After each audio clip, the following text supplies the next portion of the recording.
राधे राधे चाची बहनी माई मौसी दादा दादी सब जने के गोड़ छू के गोड़ लागत है।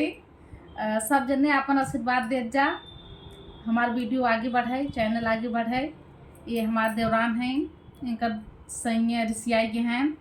अब रिसियान हैं केथा दे रिसियान हैं, इते हम ना जानित केथा दे रिसियान हैं, लेकिन के मनावे जात बा उनका वो चीज़ गाना के माध्यम से तो सबको सुने के मिले। सब जने सुनत जा, अपन आशीर्वाद देत जा। अब ये बोली और वीडियो अंत तक जरूर सुनत जाए। और जे हमरे चैनल सब्सक्राइब ना किए हो सब सब्सक्राइब कर ले, और अपने अपने रिश्तेदारी में हमार वीडियो जरूर शेयर कर जाए। अपने बहनी और सब जने भेज देत जाए।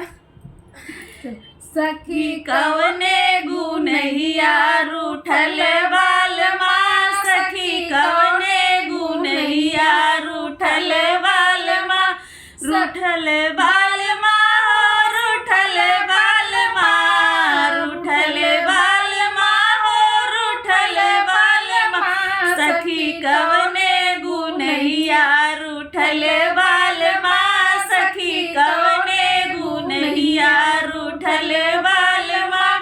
पहली मनावन सासरानी गईली, पहली मनावन सासरानी गईली, गोड़ ताने चदरिया सुतल बाल माँ, गोड़ ताने चदरिया सुतल बाल माँ, सुतल बाल माँ हो, सुतल बाल माँ, सुतल बाल माँ हो, सुतल बाल माँ। सखी कवने गुनहिया रूठल बाल माँ, सखी कवने गुनहिया रूठल बाल माँ, रूठल बाल माँ हो, रूठल बाल माँ, रूठल बाल माँ हो, रूठल बाल माँ। सखी कवने गुनहिया रूठल बाल माँ, सखी कवने गुनहिया रूठल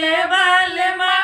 दूसरी मनावन जेठान रानी गईली, दूसरी मनावन जेठान रानी गईली, हाथ बाले घड़ियवा देखत बाल माँ, हाथ लियले घड़ियवा देखत बाल माँ। सखी कवने गुनहिया रूठल बाल माँ, सखी कवने गुनहिया रूठल बाल माँ, रूठल बाल माँ हो, रूठल बाल माँ, रूठल बाल माँ हो, रूठल बाल माँ। सखी कवने गुनहिया रूठल बाल माँ, सखी कवने गुनहिया रूठल बाल माँ।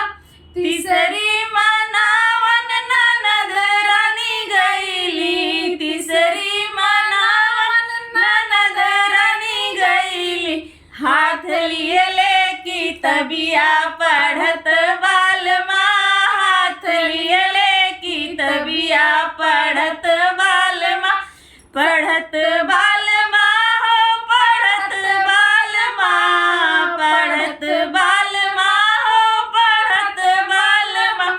सखी कवने गुनहिया रूठल बाल माँ, सखी कवने गुनहिया रूठल बाल माँ, रूठल बाल माँ हो, रूठल बाल माँ, रूठल बाल माँ हो, रूठल बाल माँ। सखी कवने गुनहिया रूठल बाल माँ, सखी कवने गुनहिया रूठल बाल माँ।